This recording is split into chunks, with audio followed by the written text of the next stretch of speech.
Salut à tous mes limules, bienvenue dans Dinopod, le podcast où l'on parle de... Jeux vidéo. Non. Cuisine. Non. Boobies. Dinosaures.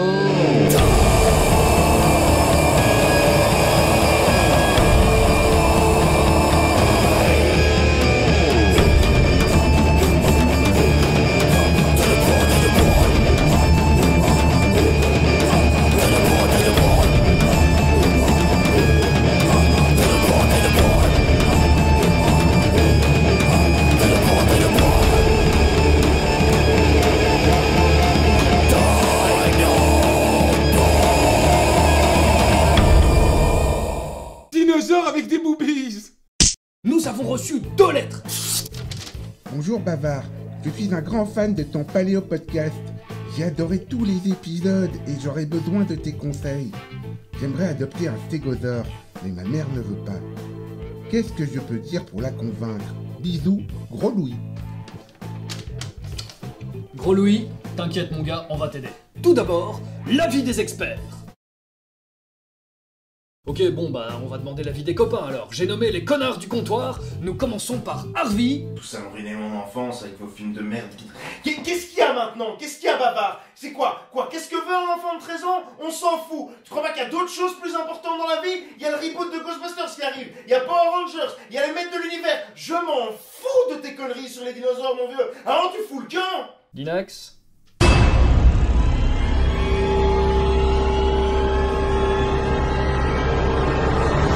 Ok Dinax, te fâche pas, calme-toi, on a compris que la maman était une méchante maman, reste calme, keep cool. Très bien, essayons en 4 étapes de convaincre la maman de Gros Louis de l'utilité d'un stégosaurus dans une petite famille. Tout d'abord, une courte présentation. Voici Bully le stégo. Bully le stégo, c'est un joli morceau de barbac herbivore d'à peu près 7 mètres de long pour 4 mètres de haut, un poids moyen d'environ 3 tonnes et une vitesse de pointe ne dépassant probablement pas celle d'une grand-mère arthritique. Ah, et au cas où vous auriez l'illusion d'en faire un joueur d'échecs, Bully a un cerveau d'une taille minuscule. Comme la mienne. À propos de cerveau minuscule, j'aimerais tout de suite couper court à cette vieille légende comme quoi les dinosaures pouvaient avoir 2 cerveaux du style « Wouhou, j'ai planqué un cerveau dans mes hanches, je vais tout gérer ». Non, les dinosaures n'ont jamais eu 2 cerveaux pour tout un tas de raisons qui font que c'est complètement con de planquer un cerveau dans le bas de son dos. Un autre centre nerveux, ça oui, là c'est un petit peu moins con. Je veux dire, quand tu fais 7 mètres de long, c'est plutôt pas mal d'avoir un relais qui passe les infos aux pattes arrière ou au bout de la queue. À la limite, l'emplacement de réserves glucidiques, ça passe aussi. C'est quoi des réserves glucidiques? Bah... Tu sais pas. Tu sais pas. Tu sais pas. Il sait pas. Il sait pas. Si, je sais, c'est comme un pot à sucre. Voilà. Oui, ça va, vous moquez pas. Au moins, mes comparaisons, elles sont claires, tout le monde a compris. Même lui. Maintenant que vous voyez qui est Bully, voici les arguments d'adoption. Oh, you touch my stegosaurus. My big T-Rex. Oh. Alors, convaincu ou envie de gerber? Soyons un peu sérieux. Voici de vrais arguments basés sur une science infaillible. 1. L'esprit de famille. Bully ne voyageait pas seul, que du contraire. Il se promenait sans doute avec sa famille, et puis ses voisins et ses amis. Et il avait probablement un fort sentiment de protection des plus faibles. Bon attention, je dis pas, hein, s'il y en a un qui était foutu, complètement foutu, bah Bully se barrait sans demander son reste. Je veux dire, Bully c'est pas Batman non plus, mais dans la plupart des cas, il laissait pas ses petits frères se faire défoncer la margoulette sans broncher. Ce qui veut dire que Gros Louis aura toujours un allié de poids, quoi qu'il arrive. Ouais, parce qu'aujourd'hui, je vois pas très bien ce qui pourrait impressionner un stégo, mis à part un char d'assaut. Cela dit, si Gros Louis est poursuivi par un char d'assaut, c'est qu'il a quand même fait une maxi connerie. 2. Mieux qu'une plante ou qu'un tableau. Bully, vous l'aurez remarqué, porte sur son dos d'étranges plaques. De quoi s'agit-il? Non pas d'une protection, comme l'a pensé d'abord Monsieur Marsh, qui a découvert Bully le premier. C'est d'ailleurs lui qui a donné le nom Stegosaurus à Bully, ce qui veut dire reptile à toit. Bah non, Monsieur Marsh, elles étaient pas horizontales les plaques, mais verticales. Du coup, deuxième théorie, réguler la chaleur, comme des panneaux solaires, quoi. Mais la troisième théorie est la plus intéressante selon moi. En contrôlant les afflux de sang au sein de ces plaques, Bully pouvait les faire changer de couleur. Et voilà notre deuxième argument. Bully, c'est le dino déco ultime. Tu veux changer la couleur de ton salon? Tu montes le chauffage, tu fais chauffer le Bully et paf! Tout vire au rouge. Tu veux du bleu? Tu veux du vert? Bully s'adapte. Et si je veux du noir? T'éteins la lumière. 3. Le tagomiseur. Voici notre ultime argument, le tagomiseur. Haha! Vous tremblez rien qu'en entendant ce nom, hein?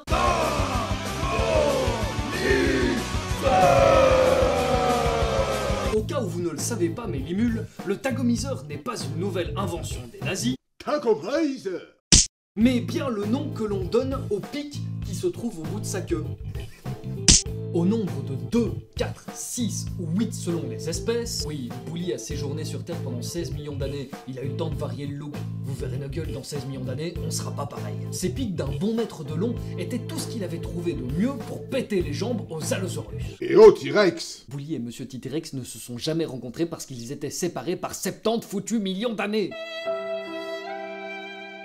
Alors quand je vous dis que Gros Louis aura un allié de poids en toutes circonstances, c'est clair que Jean-Rémy, la terreur de la cour de récré, ne viendra plus jamais lui piquer son goûter sous peine de se prendre un coup de tagomiseur. Attention, hein, je dis pas, une horde d'enfants qui veulent te piquer ta gaufre, ça peut faire super peur et ça fait super mal. La preuve...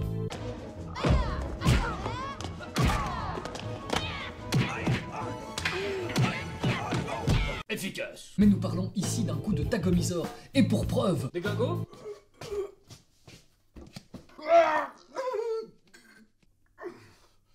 Efficace. Et puis une dernière chose, avouez-le, le nom tagomiseur est trop cool. Une petite parenthèse concernant ce nom, justement. Il a été inventé par un dessinateur de BD, Gary Larson. Gary l'a utilisé pour la première fois dans une planche où des hommes préhistoriques étudient un stégosaurus. Et le maître de classe propose qu'on appelle les pics du stégosaurus tagomiseur en hommage au défunt Simon Tag. Et comme je suis paradin, voilà la planche en question. Le terme sera repris par la suite en 1993 par un paléontologue à Denver, terme repris aujourd'hui par tout le monde. Merci Gary. Merci, Gary. Bref, même Jean-Rémy, la terreur de la cour de récré, sera heureux de dire... Aujourd'hui, je me suis fait tagomiser. 4. Synthèse et jugement. Il existe encore de nombreux arguments, mais je ne saurais pas les détailler tous. Par exemple, Bully peut s'occuper de votre pelouse, Bully produit un engrais naturel en quantité, Bully peut servir de mur d'escalade ou de jokari, Bully a des bajoux qui lui permettent de stocker la nourriture, le rendant plus mignon qu'un hamster et plus endurant que ses contes bestiaux. Bully ne rend pas les coups, vous pouvez donc frapper dessus quand vous êtes énervé, il s'en fout, il sent rien. Et enfin, dire « Coucou, tu veux voir mon stégo » est plus classe que « Coucou, tu veux voir ma Tu veux voir mon stégosaure?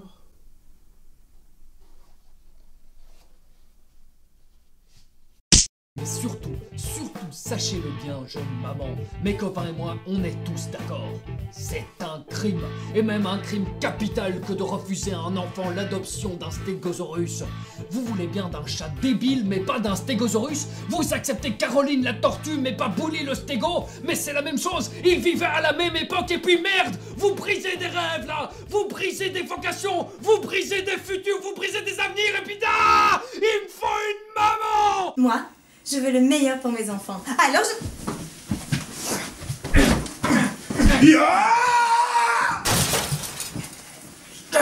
Voilà, c'est ça que tu veux, c'est ça qu'on veut.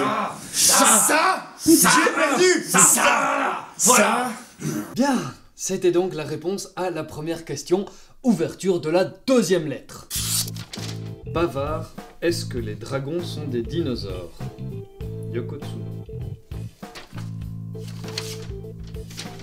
Alors, je vais répondre à cette question demain, ou après-demain, ou un autre jour, parce que là, aujourd'hui, je peux vraiment pas.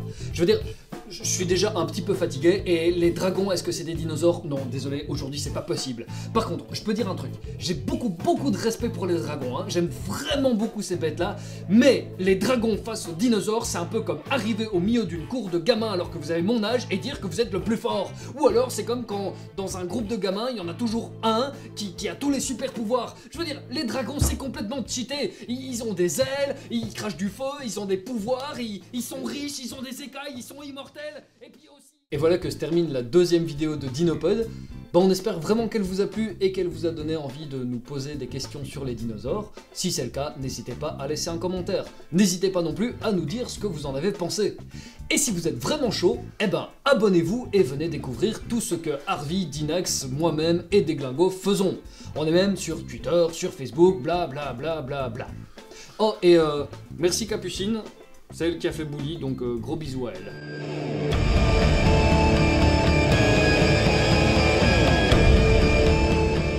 Je me suis fait agomiser.